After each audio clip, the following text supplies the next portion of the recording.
नमस्कार, मैं हूं प्रदीप कुमार। आप देख रहे हैं पॉलिटिकल आइडिया। पॉलिटिकल आइडिया के आज के इस अंक में आप सभी दर्शकों का बहुत बहुत स्वागत है। मित्रों, एक सप्ताह पहले अगर आपने पूछा होता कि मोकामा में क्या होगा, तो स्पष्ट जवाब होता मोकामा अनंत सिंह जीत रहे हैं। क्यों? इसलिए नहीं कि मोकामा में अनंत सिंह 90 से लेकर 2025 तक में केवल एक चुनाव हारे हैं। 2000 में सूरजभान सिंह के साथ सूरजभान सिंह ने निर्दलीय उम्मीदवार के रूप में उनको हराया था। तो इस बार भी सूरजभान सिंह की पत्नी है। तो केवल ये कारण नहीं था जिसलिए मैं कहता कि अनंत सिंह चुनाव जीत रहे हैं, बल्कि कारण यह था कि अनंत सिंह के साथ केवल भूमिहार जाति के लोग और भूमिहार के मतों पर ही अनंत सिंह चुनाव नहीं जीतते। आप याद कीजिए, चाहे 90-95 में दिलीप सिंह की चुनाव में जीत रही हो विधानसभा चुनाव में, तो उन दिनों वो जनता दल और आरजेडी के साथ थे, मतलब लालू यादव के साथ थे। तो भूमिहार प्लस लालू यादव का वोट बैंक, ये दोनों मिलकर अनंत सिंह और दिलीप सिंह की जीत, जब तक लालू यादव के साथ रहे तब तक भूमिहार और लालू यादव के वोट को मिलाकर ही अनंत सिंह के परिवार, चाहे दिलीप सिंह रहे हो, चाहे स्वयं अनंत सिंह रहे हो, चाहे पिछली बार अनंत सिंह की पत्नी नीलम देवी ने चुनाव जीता हो, हर बार या तो लालू यादव के वोट के साथ अनंत सिंह का वोट मिला तब अनंत सिंह की जीत हुई, या फिर अनंत सिंह के साथ जब नीतीश कुमार का वोटर जुड़ा। नीतीश कुमार का वोटर मतलब मोकामा विधानसभा क्षेत्र में सबसे बड़ी संख्या है। नीतीश कुमार के वोटर मतलब अति पिछड़ा वर्ग का, अति पिछड़ों का वोट। और वो कौन अति पिछड़ा? वो अति पिछड़ा जो कि यादव गोलबंदी से अपने आप को असुरक्षित महसूस करता था मोकामा विधानसभा क्षेत्र में। केवल मोकामा ही नहीं, बल्कि मोकामा के आसपास वो बाढ़ का भी इलाका हो, चाहे उधर चले जाइए आप लखीसराय और मुंगेर का इलाका हो, ठीक है, वहां भी जो अति पिछड़ा वर्ग के लोग यादवों के साथ उतना कंफर्टेबल नहीं रहे राजनीतिक रूप से जितना वो नीतीश कुमार की राजनीति के साथ रहे। और इसी का परिणाम था कि जब कभी भी अनंत सिंह या अनंत सिंह के परिवार के लोग चुनाव लड़े तो या तो लालू यादव के साथ लड़े या नीतीश कुमार के साथ लड़े, हर बार जीत उनकी होती गई। इस बार क्या अंतर आ गया? ये दुलारचंद यादव की हत्या के बाद और वर्तमान में जो आज भी जो मतदान हो रहा है उसका जो ट्रेंड वो ये है कि एक बात तय है कि ये दुलारचंद यादव की हत्या के बाद भूमिहार जो बंटते हुए दिख रहे थे, इस दुर्घटना से पहले सूरजभान सिंह को भी कुछ हिस्सा मिलता हुआ दिख रहा था, लेकिन अब एक बात तय है कि भूमिहार बट नहीं रहे, भूमिहार गोलबंद हो चुके हैं। जितनी बड़ी तेजी से गोलबंद हुए भूमिहार, उसमें भी विशेष रूप से ये गोलबंदी तब नहीं हुई थी जब दुलारचंद यादव की हत्या हुई थी, तब भी नहीं हुई थी जब अनंत सिंह छोटे सरकार के रूप में वहां भूमिहार मतलब प्राइड के प्रतीक के रूप में थे। क्योंकि सूरजभान सिंह भी भूमिहार जाति से आते, तो इसीलिए मामला जाति का नहीं था, उससे आगे बढ़कर था। जो मैंने बताया कि यादव के खिलाफ ध्रुवीकरण, आरजेडी के खिलाफ ध्रुवीकरण था, जिसका नुकसान सूरजभान सिंह को होता हुआ दिख रहा था। और उसमें अनंत सिंह के समर्थकों के साथ नीतीश कुमार के समर्थक जुड़ रहे थे। लेकिन दुलारचंद यादव की हत्या के बाद क्या जो परिस्थिति बदली है उसमें आप देखेंगे, चूंकि दुलारचंद यादव जिस चुनाव प्रचार में शामिल थे और जहां उनकी हत्या हुई वो एक ऐसे उम्मीदवार का था, पीयूष प्रियदर्शी, जो जन स्वराज की टिकट पर वहां से चुनाव लड़ रहे हैं, जो अति पिछड़ा धानुक समाज से आता है, ठीक है।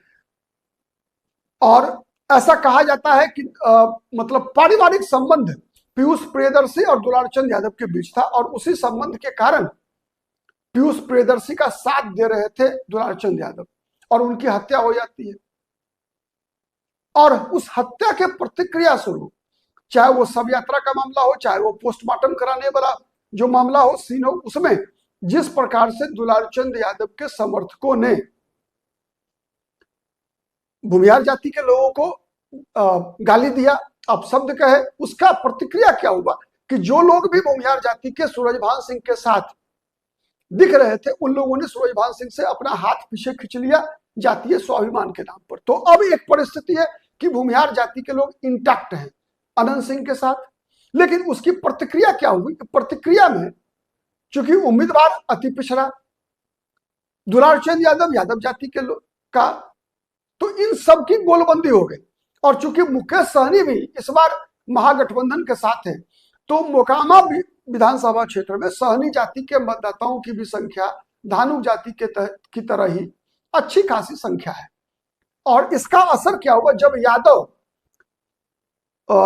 धानुक, सहनी जैसी जातियां एक साथ गोलबंद हुई, तो वहां की जो परिस्थिति बनती हुई दिखी वो अगड़ा पिछड़ा वाला स्थिति बना। ठीक है, और यही आधार अब तक दिख रहा है वहां मतदान का। अब परिणाम तो 14 नवंबर को पता चलेगा, लेकिन जो मतदान का ट्रेंड है उसमें कहीं ना कहीं दुलार चंद यादव वाली जो घटना घटी उसका नुकसान, अब नुकसान कितना बड़ा है कहना मुश्किल है, लेकिन ये नुकसान जो है अनंत सिंह का होता हुआ दिखा है। और लेकिन आप कहेंगे कि फिर फायदा अनंत सिंह का, नुकसान का मतलब फायदा किसका? मन में दो सवाल आते हैं, क्या फायदा पीयूष प्रियदर्शी का या फायदा सूरजभान सिंह का? तो आपको आश्चर्य लगेगा कि जिस पीयूष प्रियदर्शी के चुनाव प्रचार अभियान में शामिल थे दुलार चंद यादव, जिस दौरान उनकी हत्या हुई, उस पीयूष प्रियदर्शी को लाभ मिलता हुआ नहीं दिख रहा है, बल्कि ये लाभ सूरजभान सिंह की पत्नी बीना देवी को मिलता हुआ दिख रहा है। उसके कई कारण भी हैं। उसके कारण ये है कि अब जिस प्रकार से मामला निकल कर कुछ सामने आ रहा है, उसमें ऐसा बात स्पष्ट दिख रहा है कि दुलार चंद यादव व्यक्तिगत रूप से भले ही पीयूष प्रियदर्शी के साथ रिश्तेदारी निभा रहे थे, लेकिन दुलार चंद यादव का समर्थन आरजेडी के साथ रहा है। एक दूसरा, सूरजभान सिंह के साथ भी दुलार चंद यादव का संबंध कोई खराब नहीं रहा है। मुलाकातें होती रही थी, चुनाव के दौरान भी मुलाकात हुई थी, नामांकन के बाद भी मुलाकात हुई थी सूरजभान सिंह की दुलार चंद यादव का।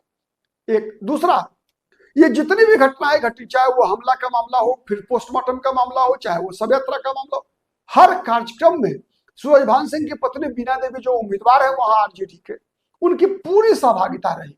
और जो एक बोनहोमी होता है ना, एक जो प्रगाढ़ता जो दिखाया गया बीना देवी की तरफ से, उससे कहीं ना कहीं बीना देवी को उसका सहानुभूति, और चूंकि वो आरजेडी के उम्मीदवार है तो स्वाभाविक है कि आरजेडी का उम्मीदवार तेजस्वी यादव का समर्थन, लालू परिवार का समर्थन, और उसके बाद इस प्रकार की क्रिया और प्रतिक्रिया, तो उसका लाभ जो है वीणा देवी को मिला। और जब धानुक जाति, सहनी तो वैसे ही मुकेश सहनी के कारण महागठबंधन में के साथ है, जब धानुक जाति को वहां लगा कि भाई यहां दुलार चंद यादव की हत्या और पीयूष प्रियदर्शी चूंकि फाइट में नहीं आ रहे, मुख्य मुकाबले में नहीं है, तो धानुक जाति के लोगों का भी इस बार गोलबंदी जो है वो सूरजभान सिंह के साथ दिख रहा है आज। और जब इतनी बड़ी गोलबंदी है तो जो अन्य पिछड़े वर्ग हैं उसमें नीतीश कुमार की जाति के अलावे वह भी अनंत सिंह से जुड़ते हुए दिख रहे हैं। और आपको एक और जानकारी बताऊं कि राजपूत जाति के जो मत हैं वहां राजपूत पारंपरिक रूप से अनंत सिंह के विरोधी रहे हैं। तो इस समीकरण के आधार पर आप भी निष्कर्ष निकाल लेने में सक्षम हैं। आज के लिए इतना ही, बहुत बहुत धन्यवाद।